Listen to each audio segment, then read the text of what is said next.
blood brother? Not to my knowledge, Your Honor, no. All right. No. Okay. Where was Deputy Henderson working on this day? He was engaged in traffic control duties.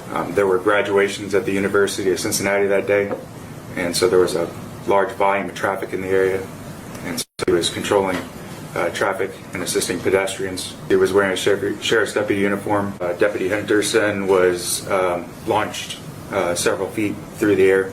He came to rest in a turn lane several feet from where the collision occurred. Was there anyone who was in the car with the defendant? No, he was the sole occupant of the Ford Focus. Okay, so is there any doubt? Like you, I want to make certain that this young man is treated as a mentally ill person and not as a cop killer. I don't think he was a cop killer. I think he was not in his right mind.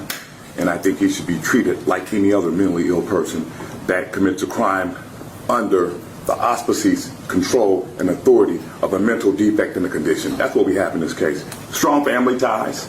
He lives with his significant other and his children. There is a giant mental health issue, and I would ask that whatever bond, whether it's a no bond or a monetary bond, I would ask that it be coupled with or inclusive of a requirement that he have mental health treatment. I was physically present with the defendant over the weekend.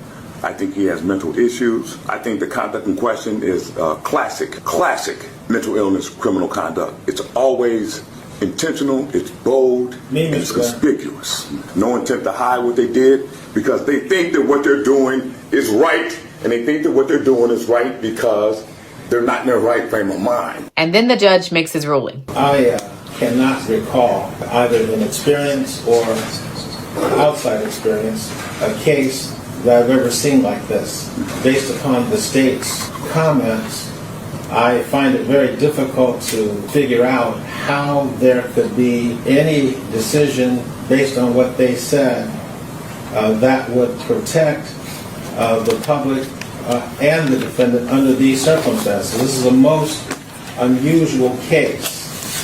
I don't disagree with you, Judge, with respect to the no bond. Thank you so much. There will be an order of remand with no bond. Please assure the safety of the defendant and any mental health treatment that can be granted. No bond.